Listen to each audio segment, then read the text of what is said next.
Good afternoon. I'm Ken Walker, the Chief of Police at West University Place. We're very happy today to tell you about the best case scenario resolution to our missing persons case.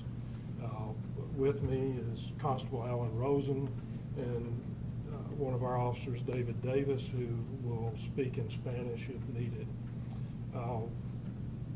The missing person was located safe last night and returned to the Houston area. And to explain how all that came about, Constable Rosen will tell you. Thank you, Chief. Last night or yesterday, we found out the whereabouts of Brett and were able to work collaboratively with the family to get him and bring him back to Houston and place him in a hospital for treatment. This is a testament to the collaborative effort of law enforcement. We have worked very closely with the West University Police Department as well as other people to bring a resolution to this case. We are very happy that he was found unharmed, a bit phased and a bit disheveled, but nonetheless he is doing well. And this just is a true testament to law enforcement working together with the public to bring a successful resolution to this case. He was located in San Antonio, Texas. We located him at a bus stop. He was then transported back to Harris County voluntarily. We didn't have to do anything other than tell him, come with us, we want to bring you back to Houston. He came back. My officers then, who specialize in mental health operations, brought him to the hospital, and that's where he is now, is being treated at the hospital. We are, again, so happy that this case came to the resolution that it did. Brett has 3 young children, and those children need to have a father. And so we worked very closely with the family. We worked very closely with our partners at the West University Police Department. This is just a true testament to what we do. I know it's probably under investigation still, but obviously a lot of resources were tied up in the search. The burned truck was found. Yes. Presumably he burned it. I know yesterday the chief mentioned it may have been a pre-planned disappearance. Are any criminal charges possible? That is not going to be up to either one of our departments. It's going to be up to the Houston Fire Department arson investigation team. They're the lead agency that's investigating this matter. Our job was to work together to try to find him and bring him home safely and make sure there wasn't any foul play. But the underlying arson case is going to be worked by HFD Arson. Has he spoken at all about why he disappeared? No. I know he has there are a couple of civil lawsuits against him, claiming he owes hundreds of thousands of dollars. Yeah, people have those struggles every day. And, what was going through his mind, I don't know. I know that people have struggles. People go through things and they deal with them in different ways. And so in this particular case, I cannot tell you what was going through his mind. All I know is that we got him to a place where he is able to get the proper care that he needs, and then the rest of it will come on the back end. The first thing that's most important is stabilizing somebody, and that goes for any case. Can you explain, Constable, the unusual nature of why you were involved, because it's not a case that fell in your jurisdiction? It did fall in my jurisdiction. West University is Precinct 1. But that's not why you got involved, right? Because you had some family relationships with I did know the family. I didn't know the family directly. I knew somebody else that knew the family. But I'm happy to get involved in any case. People call me all the time to get involved in cases all the time. And I'm always happy because that's what my job is. Chief, can you speak to the unusual nature, the high level of detention? I mean, certainly there are a lot of missing people who are all worthy of being brought home to their loved ones around our region. And rarely are 3 or 4 law enforcement agencies, a billboard, and so much resources being put into one individual in such a short amount of time. Can you kind of explain that to us and how that came to be? We did not make it a high-profile case. Social media and media made it a high-profile case. If you guys hadn't been involved, social media hadn't been involved, we would still have the same response. It just wouldn't have garnered as much attention. Let me clarify one thing.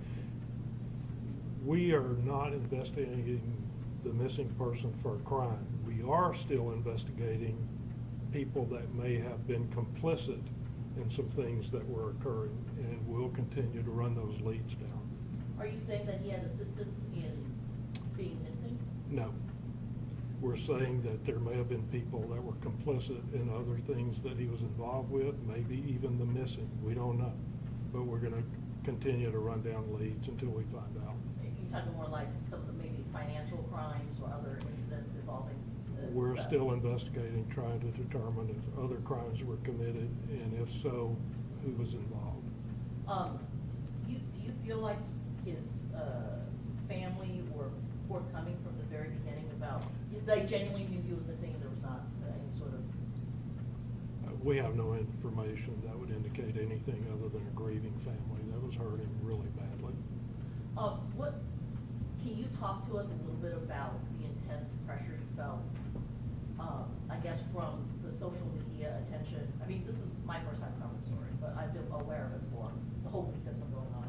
And there seemed to be, among your residents, especially in Westview, intense pressure because there was like this fear that there was a bad guy running around kidnapping people, right? And you certainly heard that.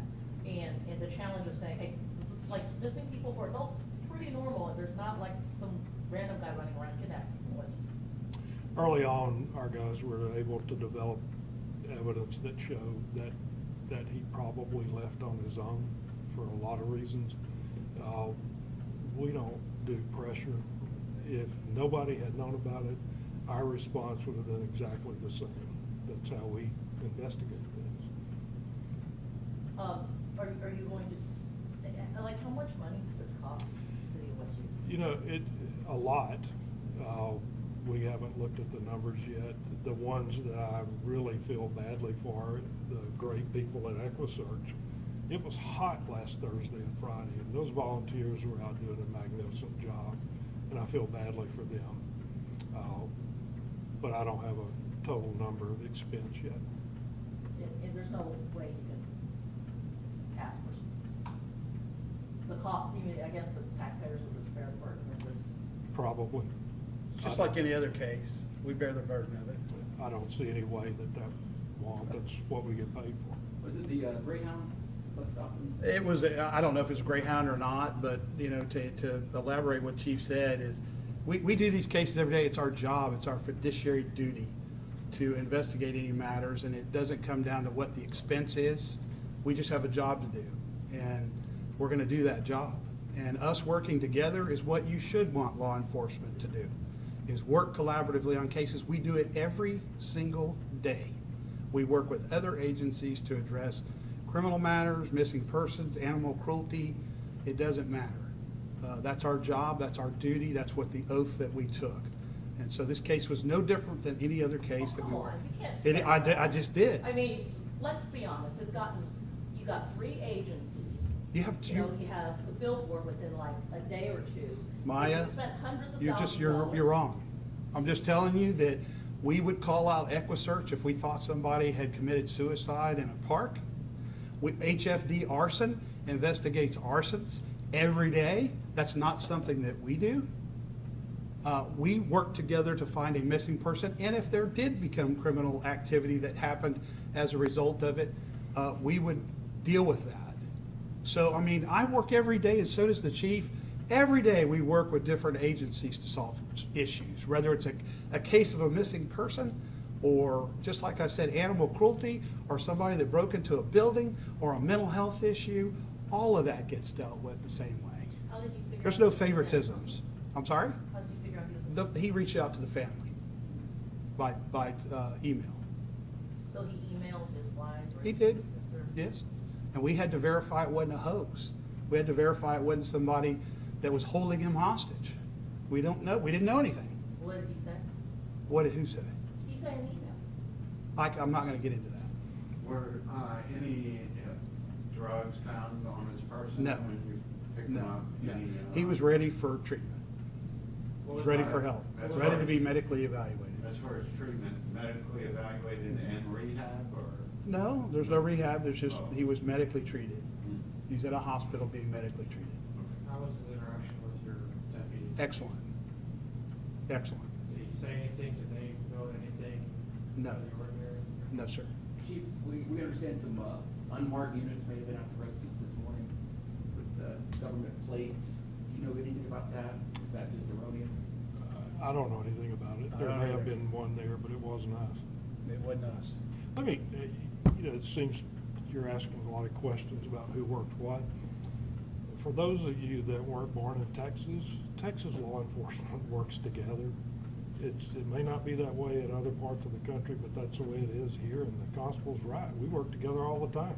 We worked with guys from the Houston Police Department on this. We all work together. Any other questions?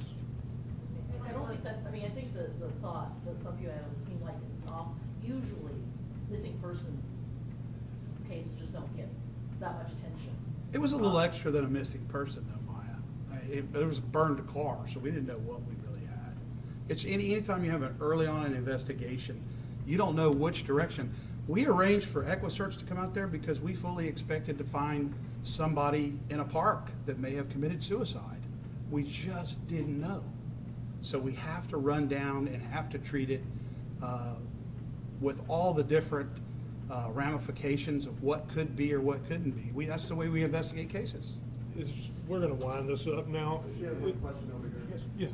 Constable, you met with the family last night. Is I there did. anything that they wanted to say or pass? They did, I mean, I knew the family was incredibly appreciative of everybody that helped search for him, everybody that sent them well wishes, everybody that provided tips, everybody that helped and was concerned about his well-being. I know the family is greatly appreciative of that. That was their one thing they wanted to say, but now they truly need some privacy to allow their family to heal and get through this. And the investigation in regards to his vehicle is going to be investigated by HFD arson. And wherever that turns, that turns. Just like any other case. If there's something that needs to be charged, it'll be charged. But that's their investigation, and neither one of us want to comment. Is there anyone that wants to get a Spanish interview? Yes, Okay. Officer Davis will take care of that. Thank you all. You can just give us a synopsis, state your name and your affiliation. Mi nombre es Oficial Davis con Departamento de West University Police Department. Más o menos lo que dijo el jefe del Departamento de Policía era que el señor Brett lo encontraron ahora o anoche sea. Lo encontraron en San Antonio y se lo trajeron para atrás para Houston, donde lo llevaron a un hospital para que le ayudaran por sus condiciones mentales. ¿Algo más? Anything else? It was just a quick synopsis of, they found him last night. Yeah. He was found in San Antonio. They brought him to Houston for medical treatment. Entendido. Good? Thanks, Dave. All right.